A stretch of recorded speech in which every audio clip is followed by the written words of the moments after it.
A woman is horrified to find her husband walking out of a pub with a schoolgirl. Their intimate behavior goes beyond a teacher-student relationship. To get back at her husband, she took 2 kilos of blood. Then she dumped some of it on the cupboard, splashed the rest on the floor and smoothed it out with her hands. Then she simulated a drag mark on the floor. Finally, she cleaned up the blood on the floor with paper towels. At this point, she dabbed the blood on a wooden stick and burned it in the fireplace. Then she overturned the couch and smashed the coffee table in the living room. While Jack was at the bar, he got a call from a neighbor. When he came home, he found the door open. He immediately went to the living room to check it out, but he found the glass coffee table in the living room completely shattered. The police arrived. Jack said he and his wife had just moved here 2 years ago, and he owns a bar with his sister. He suspected his wife had been kidnapped, but everything in the house was clean and tidy. The only thing suspicious was the blood on the cupboards. Jack was then taken to the police station. His fingerprints and saliva were collected. At this point, the female officer asked for basic information about Anna, but Jack was very nervous. He didn't even know his wife's blood type. This aroused the policewoman's suspicion. As the police had to investigate the house, Jack went to stay at his sister's house for a few days. The next day,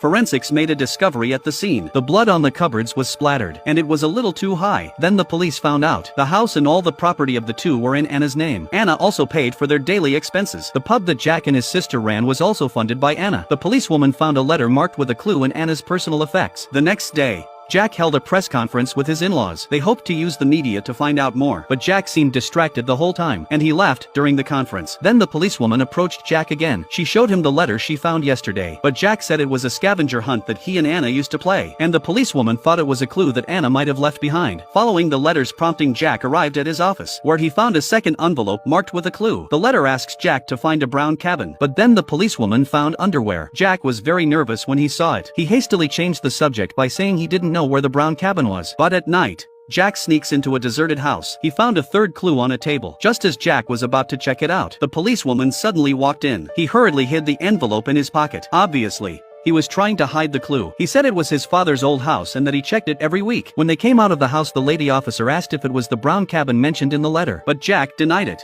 saying it was a blue house. Although the policewoman had her suspicions about Jack, there was no real evidence. They could only watch as Jack drove away. When Jack was curious enough to open the envelope, he discovered that his wife was trying to punish him and had hidden their 5th anniversary present. It brought back memories for Jack. They met at a party and soon fell in love. After marriage, they were a model couple. Anna was a famous writer, and Jack was a teacher, but the economy was bad. He lost his job soon after the wedding. Since then, Jack played video games at home every day, and often bought expensive gaming equipment. Anna just reminded her that it's not easy to make money, but Jack thought his wife didn't respect him. After that, he didn't make any anniversary gifts. The thought of it sent a chill down Jack's spine. He suspected that his wife was mocking him. The next day, with the help of a group of volunteers, they conducted a carpet search of the town, but Anna had